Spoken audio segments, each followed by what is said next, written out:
Welcome back after the break. और अब होनहार तलबा की बात कर लेते हैं, क्योंकि हमेशा से हम ऐसे टैलेंटेड बच्चों को अपने सेगमेंट्स में ज़रूर शामिल करते हैं, क्योंकि पाकिस्तानी तलबा ने एक बार फिर दुनिया के सामने अपनी सलाहियतों का लोहा मनवा लिया है। सलीम हबीब यूनिवर्सिटी के बायोमेडिकल इंजीनियरिंग के तलबा हमारे साथ मौजूद होंगे आज। शाहनूर खान, दुआ जावेद ने मलेशिया की यूनिवर्सिटी में मुनक़दा आलमी मुकाबलों में नाम अपना बना लिया है। पाकिस्तान का नाम भी उन्होंने रोशन किया है और ये उनका फाइनल ईयर का प्रोजेक्ट था जिसमें उन्होंने दूसरी पोजीशन भी हासिल कर ली है। और इसके साथ साथ 5 ममालिक के 32 प्रोजेक्ट्स में वो नुमाया रहे हैं। साथ ही साथ आपको ये भी बता दें कि कामयाबी इस बात का भी सबूत है कि पाकिस्तानी नौजवान आलमी सतह पर किस तरह से जिद्दत का इख्तरा जो है उसके मैदान में किसी से कम नहीं है। बिल्कुल ऐसी है। बड़ी मुश्किल उर्दू आज बोल रही है गदर, क्योंकि आज इनके सामने होनहार तलबा मौजूद हैं। और थैंक यू सो मच जी शानूर और दुआ जावेद, आपने किया। सबसे पहले आपको सुबह की सोच में खुश आमदीद कहते हैं, आपको मुबारकबाद देते हैं आपकी ये कामयाबी। यकीनी तौर पे हसन अली भी हमारे साथ मौजूद है। हसन साहब, आपका बहुत बहुत शुक्रिया। सबसे पहले तो आपको भी मुबारकबाद देते हैं। इस कामयाबी के हवाले से बताइएगा, कितनी ज़्यादा सिग्निफिकेंट है ये कामयाबी? अस्सलाम वालेकुम, बिस्मिल्लाह। सबसे पहले तो आप सबका बेहद शुक्रिया, क्योंकि ये कामयाबी जो है वो सिर्फ सलीम हबीब यूनिवर्सिटी की नहीं है, बल्कि कामयाबी पूरे पाकिस्तान की है। और बैनुल-अक़वामी सतह पर इंटरनेशनल फोरम पर कंपटीशन में जाना और उसमें डिफरेंट ममालिक में जहाँ पे पार्टिसिपेट किया हो और उनके दरमियान अपनी काबिलियत, अपनी सलाहियतों का लोहा माना, ये पूरे पाकिस्तान की कामयाबी है। सही। अच्छा हसन, मुझे ये भी बताएं कि जिस तरह हमने अपने इब्तिदा में भी जिक्र किया है IT training based tele health communication system के हवाले से, तो ये आइडिया क्या था, किस तरह से आपको आया, क्या कुछ चैलेंजेस आपको फेस करना पड़े?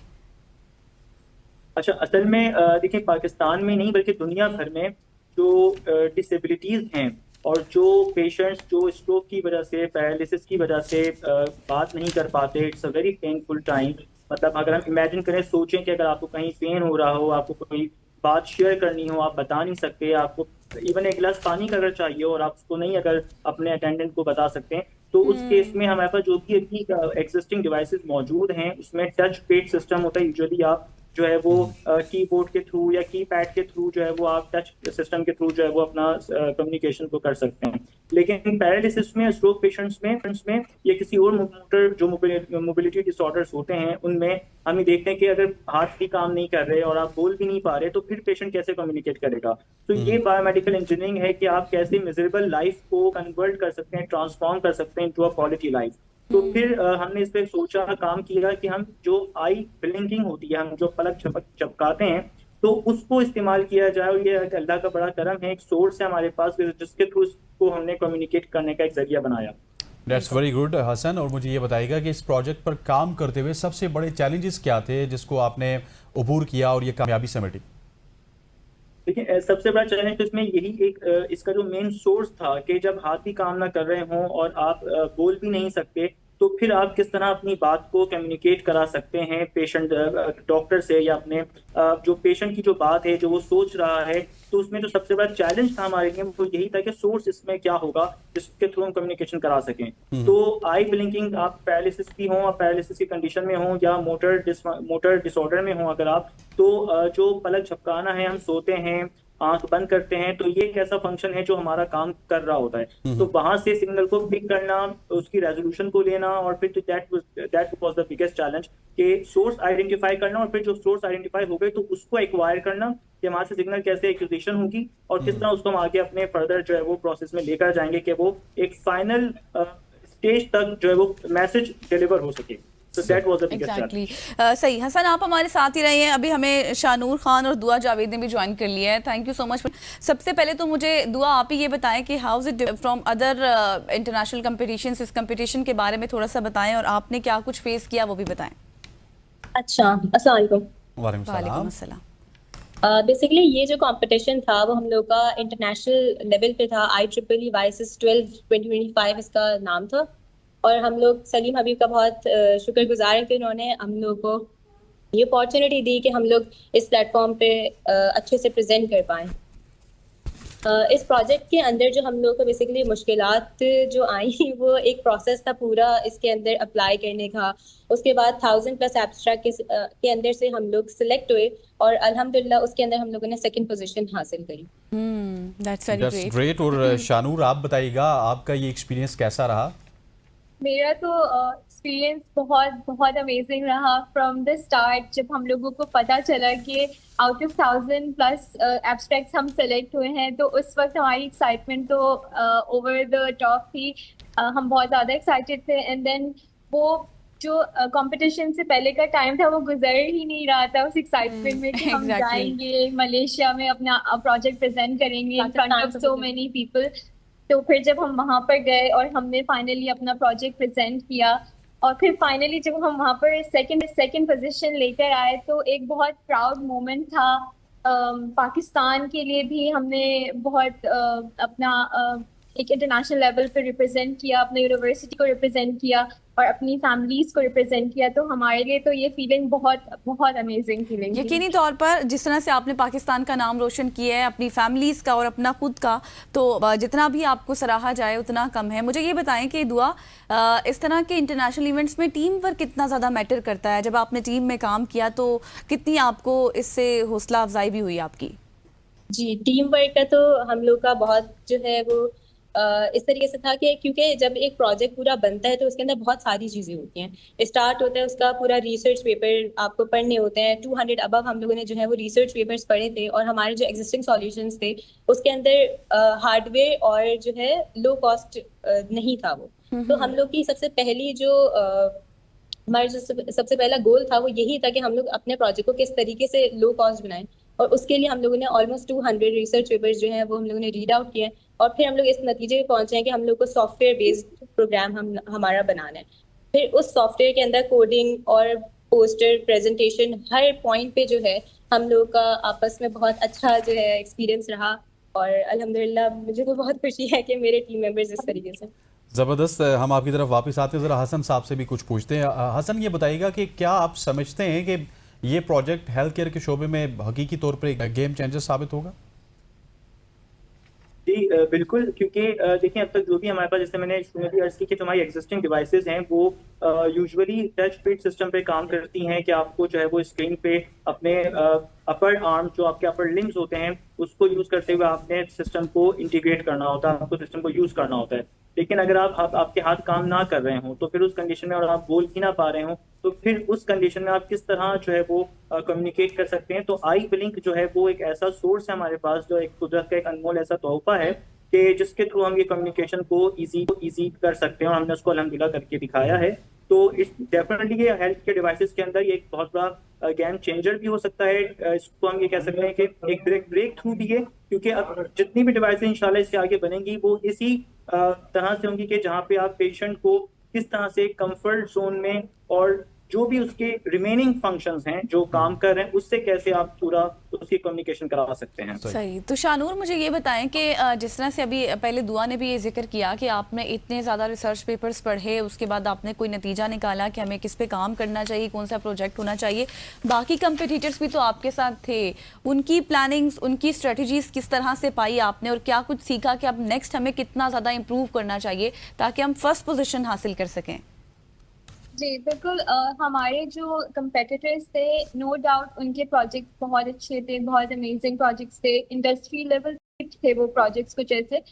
लेकिन देखिए, ये जो कंपटीशन था ना, ये आपके प्रोजेक्ट्स के साथ साथ आपकी प्रेजेंटेशन, मतलब ये दोनों का एक कॉम्बिनेशन था कि आप अपने प्रोजेक्ट आपने तो बना दिया, लेकिन आप उसको प्रेजेंट भी उसी तरीके से करें कि वो लोगों को लगे या जजेस को लगे कि okay yes it is very impactful. हमारा जो प्रोजेक्ट है वो डायरेक्टली हेल्थ केयर को टारगेट कर रहा था, वो पेशेंट्स को, एक ह्यूमन को टारगेट कर रहा था। तो वो एक बहुत क्लोज टू कंपटीशन हो जाता है कि क्योंकि हम एक लाइफ के साथ टारगेट में, राइट। सो हमारा प्लस पॉइंट एक ये था, और दूसरा हमने बहुत अच्छे से अपने आप को प्रिपेयर किया हुआ था। हम अपनी प्रेजेंटेशन के थ्रू भी जो है थ्रू आउट जो है वो बहुत प्रिपेयर थे। जजेस के जो भी क्वेश्चंस थे हम उनको बहुत अच्छे से आंसर कर रहे थे। मे बी हमारे कंपेटिटर्स जो थे उनके प्रोजेक्ट्स नो डाउट बहुत अच्छे थे, बट समटाइम्स जो है वो प्रेजेंटेशंस में थोड़ा सा मसला हो रहा था। And other than that, first position, definitely for us, even second position is something to be really proud of. But we will try our best कि हम जब Exactly. नेक्स्ट टाइम कहीं शोकेस करें तो we will get the first position for sure. You will definitely get the first position. दुआ मुझे ये बताइएगा कि अक्सर जो कंपेटिटर्स होते हैं जो पाकिस्तान से कहीं जाते हैं कम्पीट करते हैं तो वहाँ का इन्वायरमेंट थोड़ा सा डिफरेंट होता है, वहाँ के स्टूडेंट्स ज़्यादा इक्विप्ड होते हैं, फैसिलिटीज़ ज़्यादा होती हैं। क्या इस तरह की चीज़ें आपने भी नोट की हैं? क्योंकि हम जब भी कोई मुकाबला जीतते हैं, जिस तरह आपने भी सेकंड पोजीशन जीती है, तो हम ज़्यादातर अपनी मेहनत से अपने ऑन पे जीतते हैं, इतनी ज़्यादा फैसिलिटीज़ नहीं होती हैं अनफॉर्चुनेटली। जी जी बिल्कुल। असल में हम लोग का जो एक बैग हम लोग को दी थी वो हमारी यूनिवर्सिटी सलीम हबीब यूनिवर्सिटी की बहुत अच्छी हम लोग को सपोर्ट थी। हमारे जो रजिस्ट्रार हैं सर हुसैन हबीब, उनकी हमें बहुत अच्छी सपोर्ट थी। हम लोग का जो बेसिकली प्रोजेक्ट था उसके अंदर पाकिस्तान मेड मूवमेंट, इनका भी एक बहुत बड़ा इम्पैक्टफुल रोल है। जब हम लोग वहां पर गए तो वहां पर हमने जो नोटिस किया वो यही चीज नोटिस करी थी कि वहां पर उन लोगों को इतनी बैक थी नहीं, उनकी बैक सपोर्ट इतनी ज्यादा स्ट्रांग नहीं थी जितनी हम लोग को एक प्लस पॉइंट हमारी यूनिवर्सिटी से मिली। तो आई गेस ये एक बहुत बड़ा पॉइंट था हम लोग के लिए भी विन करने का। और अपनी प्रेजेंटेशन को, हमारी प्रेजेंटेशन में हमारी टीचर्स ने बहुत हेल्प करी हम लोग की, सही। तो वो एक बहुत बड़ी पॉइंट था। सही, एग्जैक्टली। अच्छा हसन, मुझे आप ये बताइएगा कि अब इस प्रोजेक्ट के हवाले से कमर्शियली या फिर इसको मार्केट में या किसी अस्पताल में लागू करने के हवाले से आगे कोई प्लान्स हैं आपके?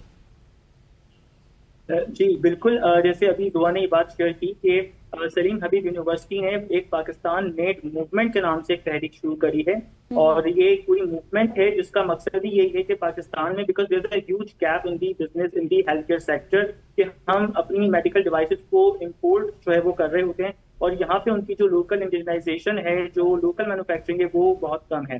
तो उस सिलसिले में सलीम हबीब यूनिवर्सिटी ने ये कदम उठाया है कि पाकिस्तान मेड मूवमेंट के नाम से उन्होंने एक तहरीक शुरू करी है, जिसमें जो है वो बहुत से स्टेक होल्डर्स ट्रैप हैं, एचडैप हैं, वो भी इस मूवमेंट में हमारे साथ हैं। और हम इसको अब पाकिस्तान में जो मेडिकल डिवाइसेस की लोकल इंडिजनाइजेशन है उसको जो है वो उसको लेके आगे चल रहे हैं, और इंशाल्लाह ये हम पाकिस्तान में सिस्टम को आगे जाकर लार्ज स्केल पर जो है वो हॉस्पिटल्स में, रिहैबिलिटेशन सेंटर्स में, इवन जो पेशेंट्स हैं, जो बेड पेशेंट्स होते हैं और घर पर होते हैं, तो उनके लिए हम इस सिस्टम को आगे जो है वो उसका पूरा प्लान तैयार कर रहे हैं, और इंशाल्लाह इसको हम आगे लार्ज स्केल पर नेशन वाइड जो है वो उसको करेंगे। अच्छा, क्विकली मुझे ये भी स्टार्ट ऐड करके बताइएगा कि ये कॉस्ट एफिशिएंट होगा ये आपका जब ये कमर्शियल होगा तो? जी, ये बिल्कुल कॉस्ट एफिशिएंट है, क्योंकि इसमें एज सच कोई हार्डवेयर इतना ज्यादा इसमें रिक्वायर्ड नहीं होता। ये सॉफ्टवेयर बेस्ड है, और सॉफ्टवेयर बेस्ड में जाहिर है आपको एक सिंपल जो है वो एक लैपटॉप कनेक्टिविटी रिक्वायर्ड होती है, और उसके थ्रू जो है वो आप इससे कनेक्ट हो सकते हैं। तो इसमें बहुत ज्यादा कोई हार्डवेयर की रिक्वायरमेंट नहीं है। इसलिए हमने इसको सोच के बनाया था कि पेशेंट के लिए है और उन पेशेंट्स के लिए है जो कि अपने तौर पर इसको यूज नहीं कर सकते, तो किस तरह इस पर डिपेंड होंगे। तो इसलिए बिल्कुल सॉफ्टवेयर बेस्ड है, सिंपल उनको अपने आई ब्लिंक से इसको कंट्रोल करना है पूरे सिस्टम को, और उसके बाद वो इसलिए कम्युनिकेट कर सकते हैं। तो इट्स कॉस्ट इफेक्टिव। शानूर, आपसे और दुआ दोनों से ये सवाल है, लास्टली मुझे बताइएगा कि बहुत सारे पाकिस्तानी स्टूडेंट्स ऐसे हैं जो कि इंटरनेशनली अपना नाम बनाना चाहते हैं और मुल्क की पहचान, अपनी पहचान बनाना चाहते हैं, इनोवेटर्स हैं, क्रिएटर्स हैं, बहुत कुछ करना चाहते हैं। उनके लिए आप क्या कहेंगी, क्या पैगाम देंगे आप दोनों?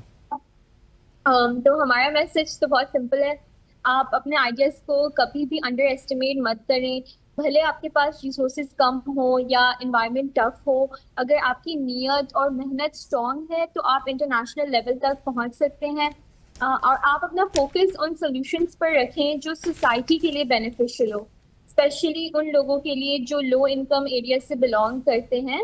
और पाकिस्तान के स्टूडेंट्स के पास नो डाउट बहुत टैलेंट है, बस उनको जरूरत है अपना टैलेंट एक इंटरनेशनल लेवल पे शोकेस करने की। Thank you so much Hasan Ali, आपका भी, शाहनूर खान आपका भी, एंड दुआ जावेद आपका भी। इसी तरह से मेहनत करते जाएं, बढ़ते चलते जाएं, उनका नाम रोशन करते जाएं और फिर सुबह की सोच का हिस्सा भी बनते जाएं। तो यहाँ पर लेंगे एक ब्रेक के बाद हम वापस आएंगे, हमारे साथ रहिएगा।